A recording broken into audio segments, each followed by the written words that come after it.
Y antes de comenzar a estudiar la Megilá con otra visión, quiero hacer una aclaración también muy importante. La explicación que voy a dar, la historia, los detalles, que no más allá de lo que está escrito en la Megilá, me estoy basando en los comentarios del Talmud, del Midrash, nuestros sabios, algunas interpretaciones de uno de los grandes genios y comentaristas de la Torá, de nuestra historia, que es el Gaón de Vilna famoso, que le da una explicación muy profunda, y de otros comentaristas. Y quiero aclarar, en algunos detalles puede haber diferentes interpretaciones y opiniones, no puedo garantizar que es exacto como qué opinión es la absoluta, y eso lo aclaro porque a mí me gusta siempre las cosas con mucho fundamento. Entonces, en base a lo que analicé, lo investigué de todas las opiniones, les voy a dar esta versión, aclarando que yo no puedo responder al 100%, decirle que esa es la absoluta, pero se me hace que tiene mucho sentido y todo lo que estoy diciendo está fundamentado en nuestras fuentes. Okay. Comencemos primero, antes de la Megilá, vamos a hablar de Ahashverosh, del rey, que es como comienza la Megilá. Vayhi bimei Ahashverosh, fue en los días de Ahashverosh, pero vamos a ver antes de él cómo llegó Ahashverosh a ser el emperador que dominó prácticamente el mundo entero. En ese momento fue la superpotencia, como lo dice la Megilá, 127 naciones, desde la India hasta África, que en ese entonces eran los lugares habitados, no había América todavía, y muchos otros lugares más. Entonces era prácticamente un emperador que dominó el mundo entero. Pero ¿cómo llegó a ese lugar? Okay. Mencioné hace un momento que Nabucodonosor fue el emperador famoso de Babilonia, que él fue el que conquistó Jerusalén, destruyó el primer templo, y él era emperador, el que dominaba el mundo casi en ese entonces, el imperio babilónico famoso. Pasan muchos años, después su hijo, cuando muere Nabucodonosor, su hijo toma el poder, después llega su nieto, que se llamaba Baltasar, o Belshazzar, que él seguía con el imperio babilonio. Sin embargo, había otro rey que se llamaba Koresh, que era el rey de Persa, o Parás, como se dice en hebreo, que hoy en día es Irán. Babilonia es Irak, Babel en hebreo es Irak, el imperio babilónico, el imperio iraquí en ese entonces, babilónico, destruyó el templo, y después había otro país que se llamaba Parás, Persia, y el rey se llamaba Koresh. Pero este rey, Koresh, vamos a ver cómo llegó él a ser el rey de Persia. También tiene su historia. Antes de que él sea rey, Koresh, había otro rey, antes que él. Ese rey de repente descubre que su hija se quedó embarazada, investiga de uno de sus ministros. Sin casarse, la dejó embarazada. Se enfurece el rey, un rey de un país que obviamente su hija que se case con un príncipe, con todo el protocolo, y de repente descubre que se queda embarazada, se enfurece y manda a matar a ese ministro. Pasa un tiempo y nace el bebé de su hija, que la dejó embarazada. Él quería matar a ese bebé, pero no le iba a hacer eso a su hija. Entonces lo que hizo, de una forma más indirecta, después de un tiempo lo manda a un lugar alejado, al desierto. Dice, se va a morir solo, porque no tiene protección. Y ahí relata unas cosas que son difíciles a veces de comprender o de creer. Bueno, no importa, pero tuvo una manera que ese niño sobrevivió. Él se entera lo que sucedió con él, que su abuelito lo quiso matar, empieza a organizarse, empieza a reclutar gente, rebeldes, entrenarse a la guerra, ¿sí? Hasta que forma como un ejército y va y ataca a su abuelito. Lo mata y toma el poder de Parás, de Persia, que era Irán de hoy en día. Y se convierte Koresh en el rey de Persia. Ok. Cuando ya era el rey, se dirige a otro rey, que era el rey de Media, Madai se llama en hebreo, y le pide a ese rey hacer una alianza. Para hacer esa alianza, se casa con la hija del rey de Madai, y hacen un trato incluso, porque él era más joven, mucho más joven que el otro rey. Dijo, lo más probable que tú fallezcas antes que yo, y quedaron así, firmado por el otro rey, que si fallece el otro rey, le pasa el poder a este Koresh, que sea rey de Persia y de Media, que es de los dos países. Bueno, en una ocasión se dirige Koresh con su suegro, con el rey de Media, y le dice, oye, vamos a conquistar más, la ambición, no conformarse. ¿Por qué no emprendemos una guerra contra Baltasar, o Belshazzar, como se dice en hebreo, que era el nieto de Nebuchadnezzar, que era el emperador de Babilonia? Vamos a luchar contra él y tomar el poder completo de todos. Efectivamente, salen a la lucha, se organizan, luchan, pero son derrotados totalmente. No pueden y pierden la guerra. Cuenta el Midrash que fue ese día que él regresaba derrotado de la guerra, se dirige a Dios con una promesa y le dice, Dios, si me entregas la cabeza de Baltasar, de este emperador, si lo puedo dominar, te prometo que voy a comportarme de forma y ser muy generoso con el pueblo de Israel, y les voy a permitir que regresen a Jerusalén y que reconstruyan el segundo templo que destruyó el abuelo de este emperador, que fue Nebuchadnezzar. Ok, cuenta así el Midrash, que esa misma noche, como había ganado la guerra Baltasar, organiza un banquete para festejar, pero comete un error muy grave. En el banquete, para presumir, usa los utensilios del templo, del segundo templo que había recibido de su abuelito, que lo destruyó, los utensilios sagrados, lo que se usaba para las ofrendas y todo, lo usa para tomar vino, es decir, degradando eso. Ahí Dios se enoja, y ahí cuenta en el libro de Daniel que recibe de una forma también milagrosa un mensaje, que con una mano escribe en la pared unas palabras muy extrañas.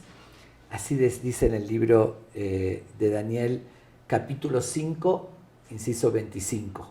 Dice así, que vio las palabras Mene, Mene, Tekel, Urfasin. Esas palabras. Él estaba sorprendidísimo y llama a Daniel, que era un profeta, para que le interprete qué significa.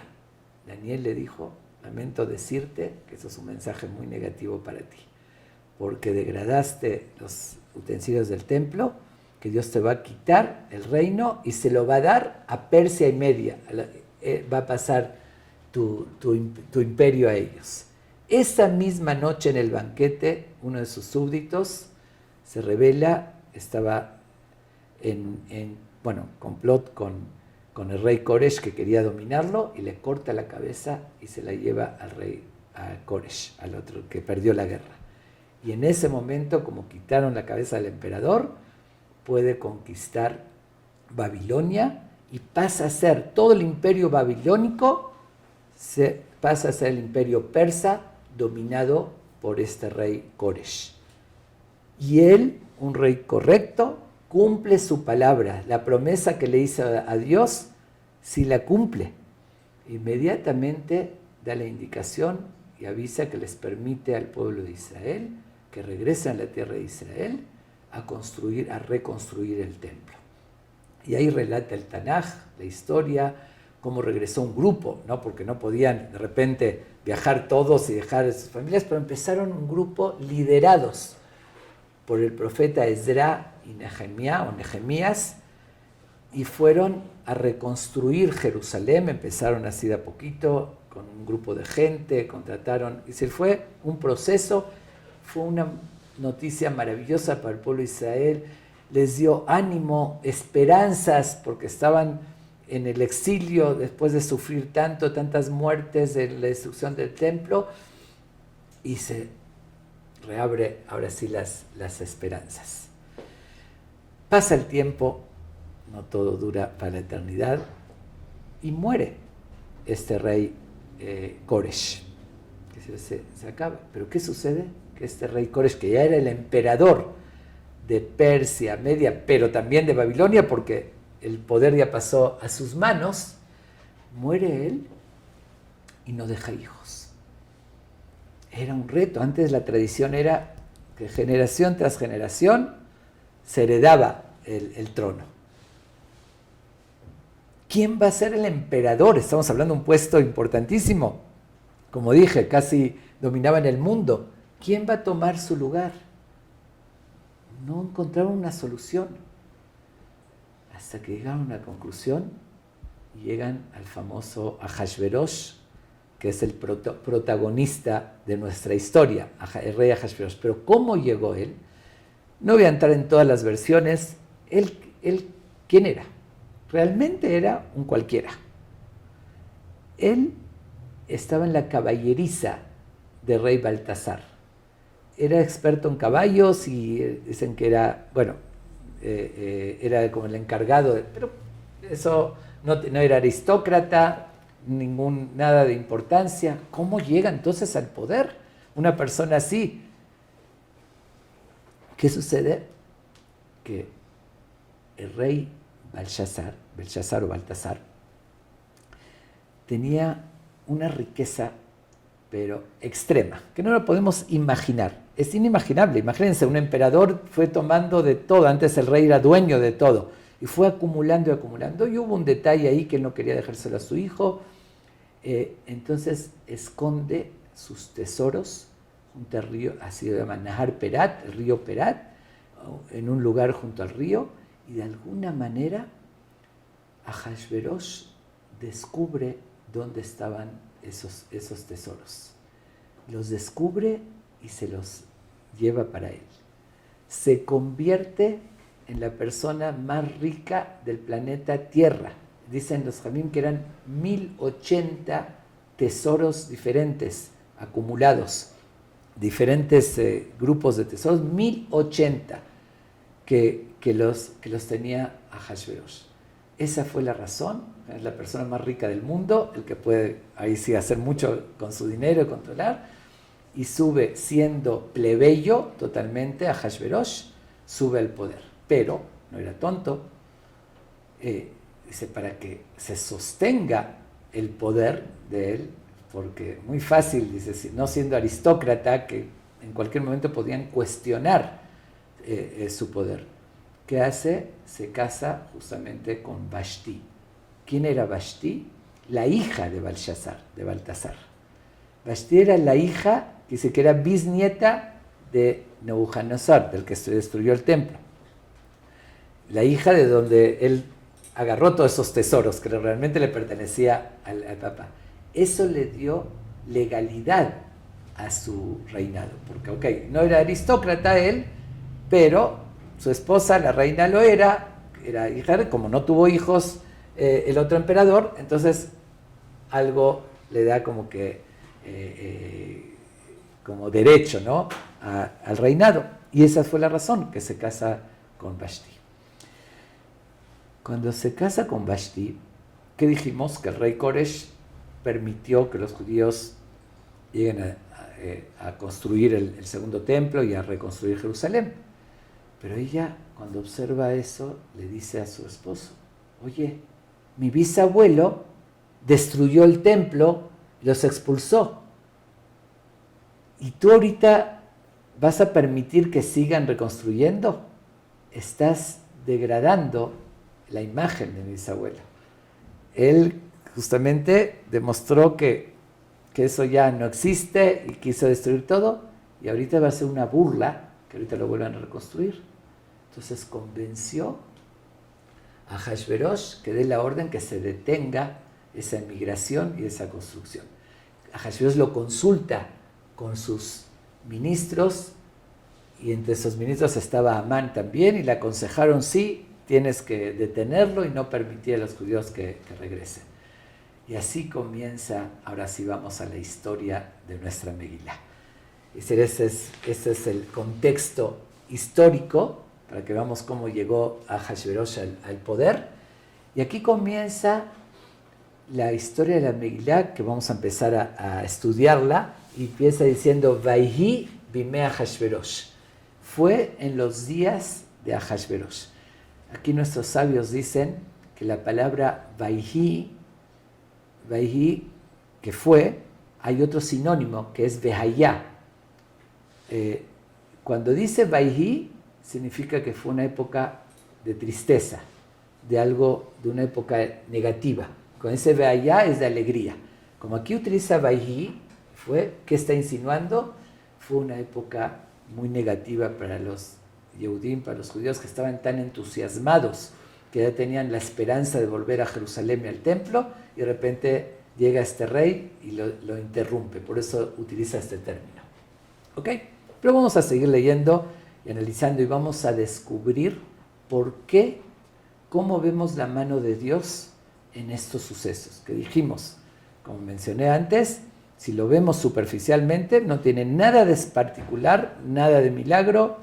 ¿Y por qué lo llamamos Nes Purim, el milagro de Purim? Vamos a verlo cada detalle, cómo Dios fue llevando los sucesos para que al final llegue la salvación. Todo tenía una razón de ser.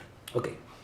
Dice así, dice la Megilá: Ahasverosh amolech meod u'gad kush, sheva besim u'mea medina. Como dijimos, él controló desde la India hasta África, 127 naciones, es decir, todo el mundo, para demostrar que alto llegó, y después veamos justamente de ese poder, igual, porque de esa manera, eso significa que todos los judíos que habían en ese momento en el mundo estaban bajo su dominio. Y si lograban, por eso resalta, porque ¿para qué nos tienes que decir los detalles de 127 naciones? Si lograba el plan siniestro que tenía Amán de la aniquilación total del pueblo de Israel, no hubiese quedado nada. Nunca en la historia estuvieron en peligro de una aniquilación total. Incluso Hitler, que destruyó 6 millones de nuestro pueblo, pero él controló Europa, pero estaban otros en América, en otros lugares, entonces no podía matar a todos, aunque intentó. Pero aquí estaban todos en ese imperio. Entonces, si lo lograba, hoy ya no existiríamos. Por eso resalta y dice que dominaba. Pero es curioso, porque en los textos del Tanaj, esto se hizo con inspiración divina, se escribió, tiene mucha profundidad en cada palabra, no hay palabras de más. Sigue diciendo: Vayamim Mahem, en esos días, que Shevet HaMelech Ahasverosh al Kiseh Malchuto Asher Shushan Abira. Cuando estaba sentado el rey Ahasverosh sobre su trono que estaba en Shushan, la capital. Muy extraña toda esa expresión. Primero, es obvio que el rey va a estar en su trono, que tiene que decirnos eso. Después, su trono que estaba en Shushan, la capital. ¿Qué nos enseña eso? Dios, obviamente que el trono va a estar en la capital, donde está el rey, como que es una expresión muy fuera de lugar. Y después dice: Vishnat Shalosh Emoljo, al tercer año de reinar, hizo un banquete. Uno lo hace el primer año, apenas que toma el poder, festejando, ¿no? Al tercer año. ¿Qué significa todo eso? Okay. Cuentan en el Midrash algo muy interesante. Cuando Ahasverosh, con toda esa riqueza, llega al poder, era muy ambicioso. Y él quería presumir muchísimo. Además, cuando uno tiene complejo de inferioridad, porque él lo tenía, ¿no? Él no era aristócrata, Entonces uno quiere más demostrar, tiene ese complejo, quiere ser ostentoso y demostrar para adquirir la seguridad. Entonces él quería conseguir el trono del rey Salomón. Es muy famoso, que relata en el Tanaj, el famoso trono del rey Salomón que fue catalogado como el genio más grande, el más inteligente que hubo en la historia, así dice el Tanaj, dice Vayahkam Mikol Adam, fue el más inteligente de todos, y él construyó un trono, dice que tenía 7 niveles, tenía leones, tigres, no sabemos exactamente con qué poder, si tal vez con su inteligencia adelantó la tecnología y podía controlar tecnológicamente a los leones así, pero comentan que se movían, que cuando juzgaba a alguien y él se daba cuenta con su inteligencia que el otro estaba mintiendo, el león se levantaba y lo quería atacar y el otro por espanto ya reconocía. Pero era algo que era famoso. Todos los reyes hablaban de esa obra de arte maravillosa y la envidiaban. Pero ¿qué sucedió? Cuando conquista el templo Nebuchadnezzar y lleva ese trono, lo quiere utilizar, no tenía el conocimiento del rey Salomón y no pudo utilizarlo. Hashverosh lo intentó tampoco, pero no se podía quedar con las ganas. ¿Qué hizo Hashverosh? Decide mandar a hacer una copia de este trono, para igual presumir y hacer creer a los demás que tiene ese trono, hacer una copia. Digo, no era en China como hoy en día que se copia todo, pero investiga donde hay artistas que pueden hacer ese tono y descubre que en la ciudad de Shushan, que ahí vivían muchos judíos que conocían bien el trono de cerca, habían artesanos que podían hacer una réplica igualita a ese tono, le garantizaron que lo pueden hacer. Pero ¿qué sucede?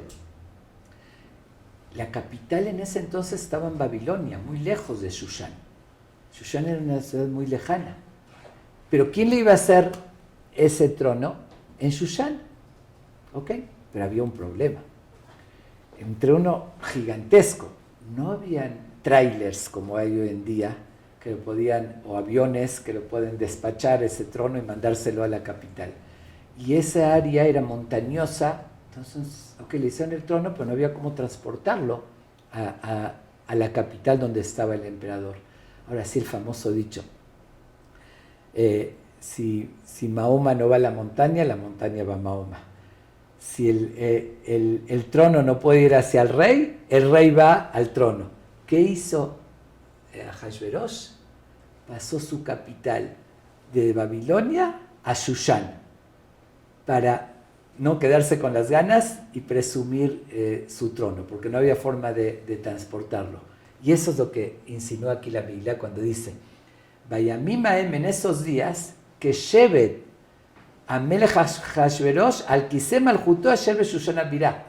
Cuando ya se sentó en su trono que estaba en Shushan, la capital, está enseñando que ya se hizo la capital y ya logró tener el trono. Y eso cuando fue Bishna Chalosh Morjó, al tercer año. ¿Por qué? Porque se tardaron 3 años en hacer el trono y recién lo concluyeron. Por eso dice al tercer año. Pero ¿por qué pasó todo eso? Ya empezamos desde ahorita a ver cómo Dios empieza a mover los hilos desde arriba. ¿Por qué? ¿Cómo lo observamos esto? Mordejai estaba en Shushan. Y el mismo dicho que mencioné. Ahora sí, no iba a molestar a Dios, a Mordejai, que era un líder espiritual, el más importante, que vaya hasta Babilonia, trajo al reinado a donde él estaba, para que después iba el desenlace, ¿no? Que iba a pasar ese milagro, y ahí estaba Mordejai, y ahí tenía que suceder las cosas. Dios le metió en la cabeza, quiere el trono, lo construyen ahí, y trae su trono a ese lugar. ¿Ok? ¿Por qué hace ese banquete? Dice, hace un banquete, Lejol Sarab Abadabhel para su madera parte de mí, todo el personal, de su reinado, ministros, se imaginan un imperio, gobernadores, esto de todo el imperio, ya es un banquete de 6 meses, 180 días. Un carnaval de 180 días, digo carnaval porque fue algo impresionantemente, una extravagancia, como lo describe. Describe la Megilá los detalles, Be'arotot Osher Kevod Malchutó, para mostrar su riqueza, su extravagancia. Hur Karpasut Jered Ahuz Be'Javeluz Bergamán al Gelí de Gesef Be'amud de Shesh Mitos Zav Gesef, camas de oro y plata, utensilios de oro, una extravagancia. Cuentan que lo que mencioné, 1080 tesoros, cada día presumía 6 de esos tesoros. Hagan la cuenta, 1080 dividido 6 son 180 días. Así 180 días pudo exhibir toda su riqueza. ¿Para qué lo hizo eso? Primero, como dije, el complejo que tenía para demostrar su poder, su riqueza, pero aparte, también para ganarse a la gente. Un rey o un emperador inteligente, si quiere tener contento al pueblo, dale diversión, placer, los vas a tener contentos y te los ganas. ¿Se imaginan una fiesta de 180 días de la realeza, con esa extravagancia, con esa abundancia, bebida sin límites? Dice, toda la Sod Kirson Ishvaí, ya sea la voluntad de cada uno, lo que quieran tomar, el año del vino añejo, según lo que dice, que le preguntaban la edad y le ofrecían según su edad, algo que inimaginable. Como dijimos, con esa riqueza infinita, obviamente que se pudo dar el lujo, y de esa manera, seguro que tenía oposición, seguro que muchísima gente reclamaba, ¿cómo vamos a permitir que un plebeyo llegue a ser el rey? Pero de esa manera se los ganó a todos. Hizo ese banquete para todos, para ganárselos, pero todo eso fue llevando a que una cosa jala a la otra. Si no lo hubiese hecho, no hubiese pasado ahorita lo que sigue, y si no se hubiese transportado a Shushan, no habría ese desenlace con Mordejai, etc. Entonces vamos a ir viendo la relación en un momento de cada suceso, que por separado dijimos que no tiene ningún sentido. ¿Ok? Total, después de eso, de los 6 meses de pachanga, de relajo, hace otros 7 días para los habitantes de Shushan. Dice, bueno, ya me gané a todos mis súbditos, ministros, los que trabajan, pero se vino a la capital también a hacer la capital en Shushan, y mucha gente también reclamaba, oye, rey, ¿saben lo que implica pasar una capital? Hay que hacer carreteras, hay que hacer todo, bueno, no son entonces carreteras, pero todos los caminos y todo el gasto y la locura. Dirían, qué tontería, como está ahí, vino por un trono a hacer aquí. Entonces se tenía que ganar a la gente también de Shushan, y hace 7 días, all inclusive, una fiesta, todo incluido, el que quiera, todos los placeres, todo a medida y a petición de cada uno. Y ahí fue lo que comentan nuestros sabios, que la gente, los Yehudim, los judíos que vivían en ese pueblo, querían participar en algo tan interesante, y Mordejai les dijo, no deben participar. Pero ¿cómo?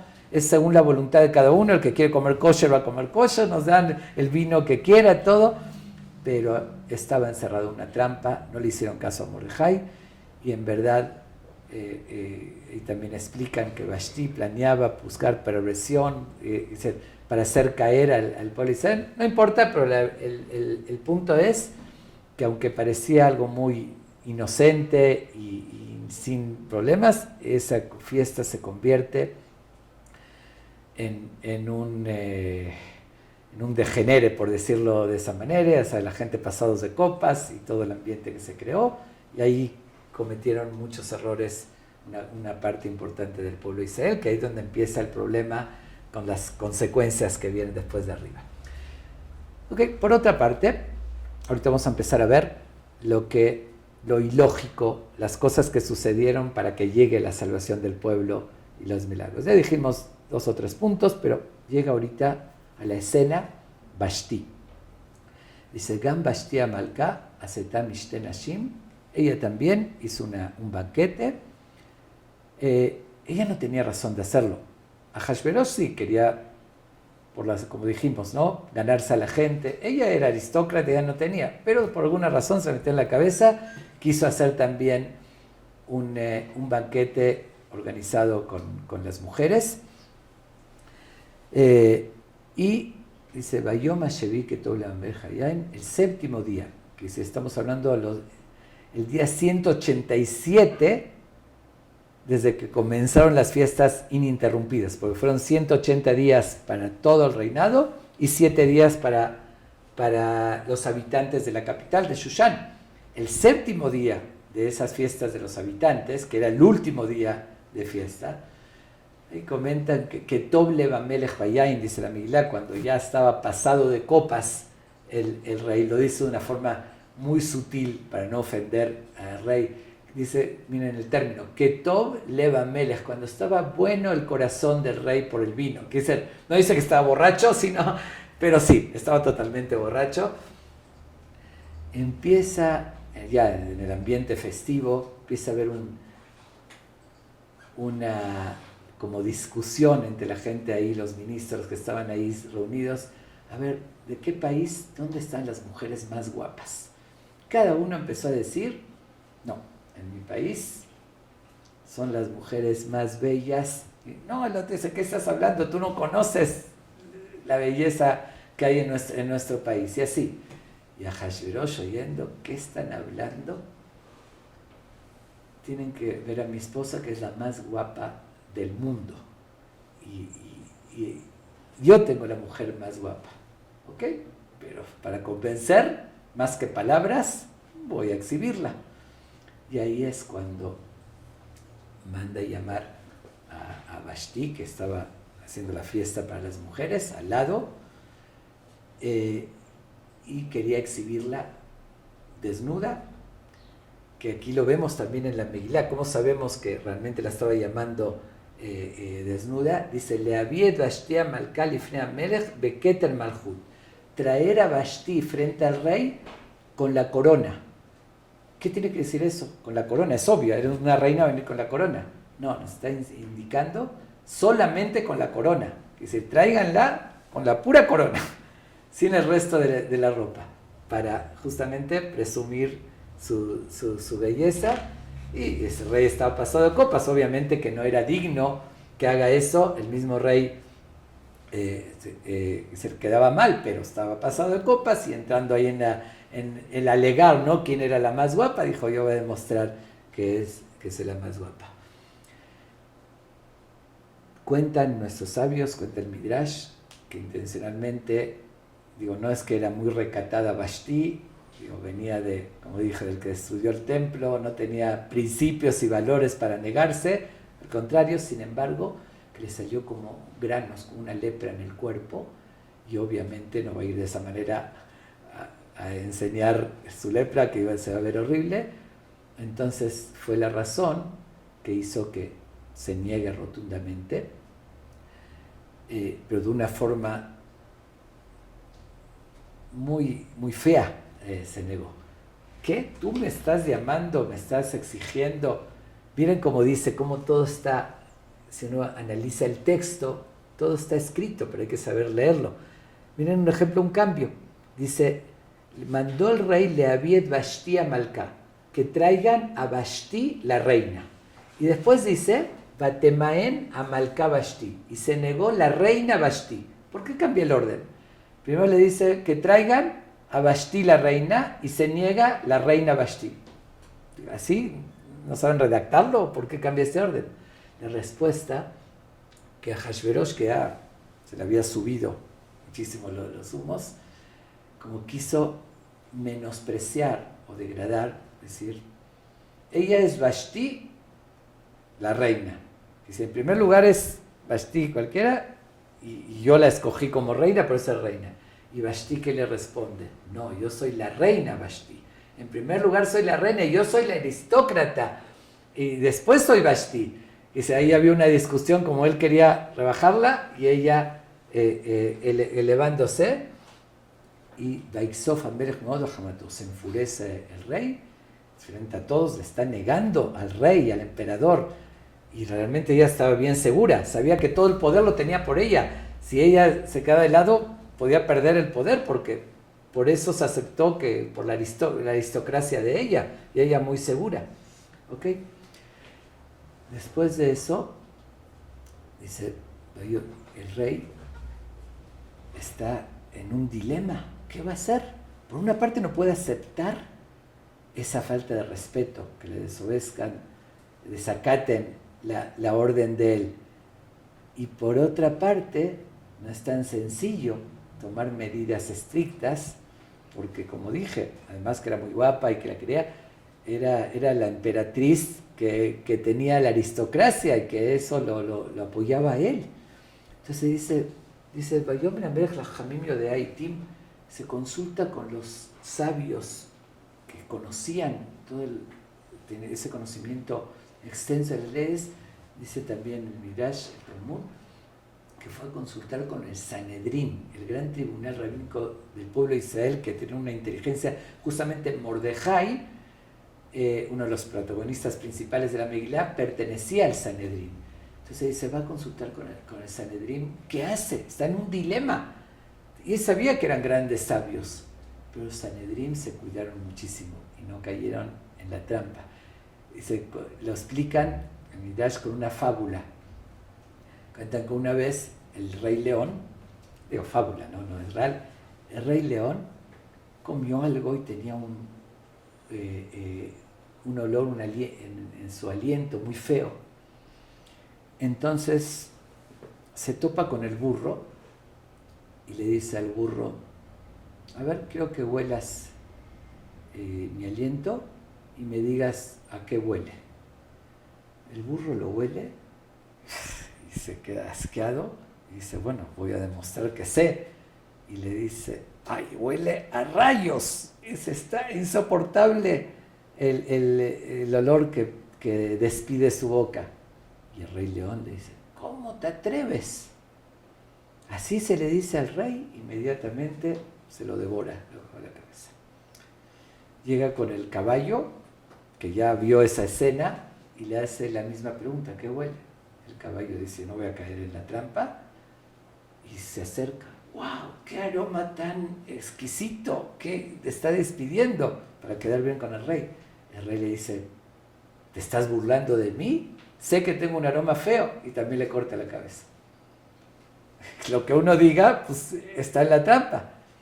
Llega con el zorro, que se conoce, que es astuto, y le dice lo mismo. Y el zorro vio esa escena, vio que uno lo mató y el otro también. Le dice, a ver, ¿a qué vuelo? El zorro se acerca. Señor rey, lamento mucho decirle que justo me levanté esta mañana muy resfriado y no puedo oler, no sé a qué huele. Pues ahí no le pude hacer nada. Supo cómo evadir y salirse, porque si contestaba una cosa lo va a matar y la otra también, ahí no le hizo nada al Oliver. Con esta fábula explican cómo reaccionó el Sanedrín, ese gran tribunal.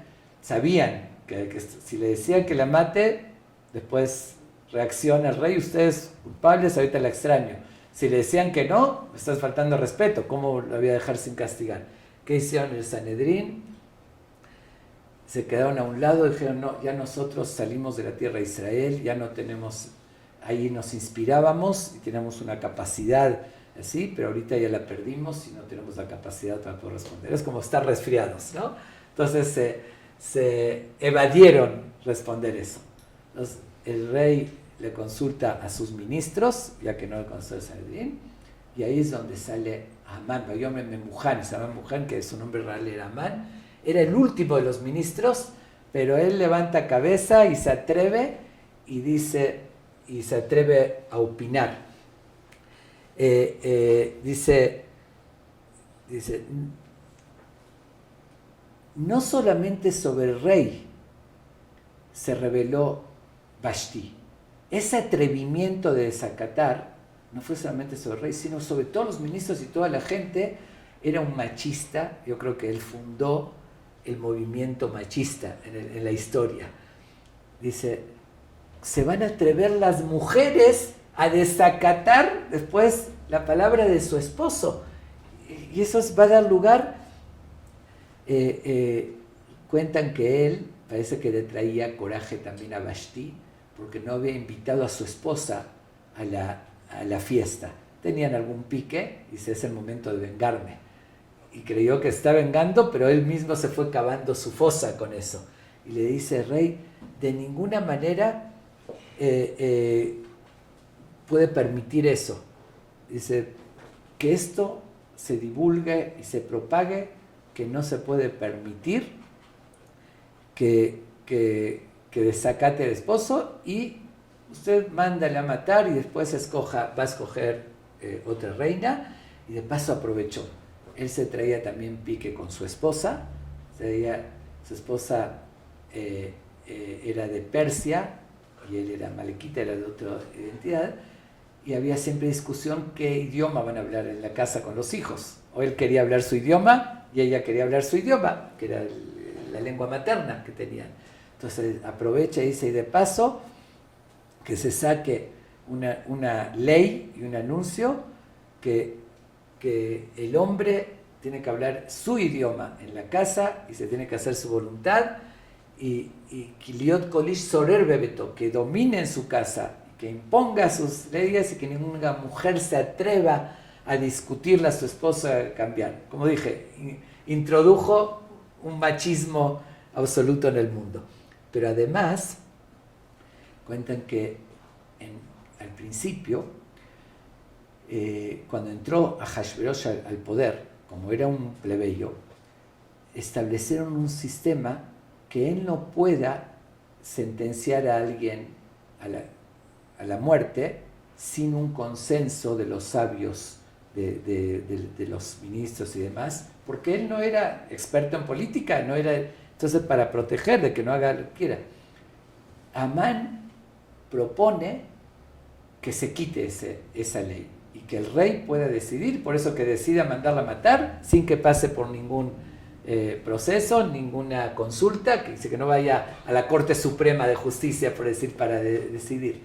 Eso lo propuso a Amán y le cayó en gracia al rey, que está proponiendo eso, que le dio más poder, y efectivamente así se hizo, pero él no supo que gracias a eso, cuando el rey se enfurece después, lo manda a matar a él, a colgar, porque él mismo propuso esta ley, sin pasar por la Corte Suprema. Tal vez hubiese pasado, hubiese predominado el antisemitismo y todo, y a veces lo hubiesen defendido y no lo mataban a Amán.